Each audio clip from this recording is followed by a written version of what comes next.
Marwan, I'm going to interrupt you. I apologize for interrupting you. The Israeli Prime Minister and the U.S. President have just stepped onto the stage and are about to begin their news conference. Let's listen in. Well done, everybody. You know, yesterday I told you people that Benjamin Netanyahu is going to meet with President of America, which is Donald Trump, to discuss the issue of ceasefire in Gaza. I told you people that he will be going to meet with President Trump in the White House, which he did. I want to show you people what they discussed.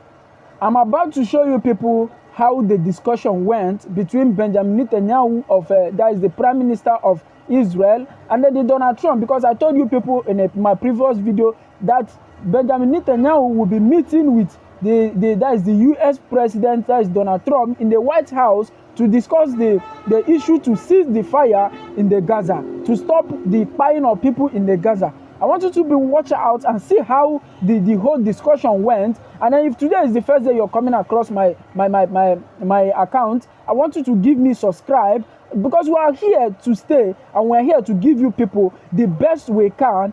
Please do us a favor and then subscribe and share our video. Drop your comments also to encourage us to create more videos like this. I love you all. Watch it out. So this is a big day, a beautiful day, potentially one of the great days ever in civilization. Things that have been going on for hundreds of years and thousands of years. We're going to, at least we're at a minimum very, very close, and I think we're beyond very close. And I want to thank Bibi for really getting in there and doing a job. We worked well together, as we have with many other countries, both of us, with many other countries, which is the only way this whole situation gets solved. And I'm not just talking about Gaza. Gaza is one thing, but we're talking about much beyond Gaza. The whole deal, everything getting solved. It's called peace in the Middle East. So today is a historic day for peace, and Prime Minister Netanyahu and I have just concluded an important meeting on many vital issues, including Iran, trade, the expansion of the Abraham Accords, and most importantly, we discussed how to end the war in Gaza, but it's just a part of the bigger picture, which is peace in the Middle East. And let's call it eternal peace in the Middle East.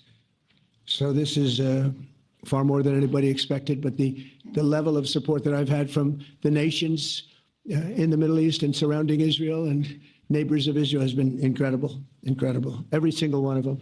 This afternoon, after extensive consultation with our friends and partners throughout the region, I'm formally releasing our principles for peace, which people have really liked, I must say.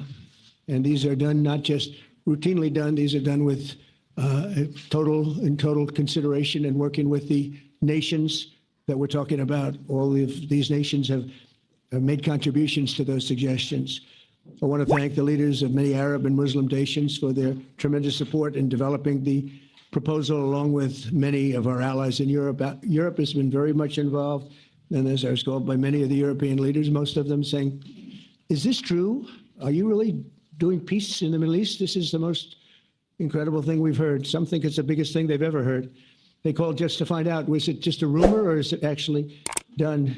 And then they said, have you spoken to the Arab leaders? Have you spoken to all of the other leaders that we have to get? A lot of people involved in this one. I also want to thank Prime Minister Netanyahu for agreeing to the plan and for trusting that if we work together, we can bring an end to the death and destruction that we've seen for so many years, decades, even centuries, and begin a new chapter of security, peace, and prosperity for the entire region. And I want to just say that my meetings and dialogue that we had with so many countries, Saudi Arabia as an example, the king is a phenomenal person. The Emir of Qatar, he's an incredible people. UAE, and that's MBZ and ABZ. We're totally involved. These are the people that we've been dealing with and have been actually very much involved in this negotiation, giving us ideas, things they can live with, things they can't live with. Pretty complex. I mean, after 2,000, 3,000 years, whatever it is, I guess it's got to be a little complex, or it would have been done a long time ago. The King of Jordan was with us, as you know, in the United Nations. The President of Turkey, President Erdogan, is a friend of mine, a strong man, but a good man. President of Indonesia, somebody who's an amazing leader. Prabowo, he is an amazing leader and respected by everybody. He was in the room with us. We were together with most of these people that I'm mentioning. Others were by phone or the next day.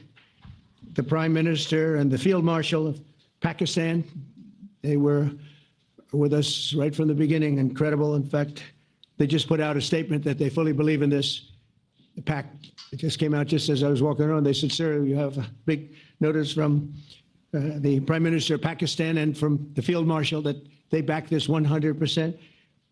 President El-Sisi of Egypt, who's terrific. And these are people I've gotten to know over the years. I mean, I would say it started around 2015 and then went into 2016 when the presidency officially began. But I've known them actually for a long time, and they're in many cases really great men. I can't say in all cases, but I will tell you in many cases they're great men and some great women too. They tend to be mostly men, however, I will say that. But if accepted by Hamas, this proposal calls for the release of all remaining hostages immediately, but in no case more than 72 hours. So the hostages are coming back, and I hate even saying this from the standpoint, doesn't sound right, but it is so important to the parents. The bodies of the young men, I believe in almost all cases, the young men are coming back immediately. I met with parents. The parents felt as strongly about getting the body of their dead boy. Thanks for staying with us. We are sorry we couldn't upload the whole video. So please check out our next video and watch out the remaining videos of the same video you just watched. Please, thanks for staying with us. We love you all.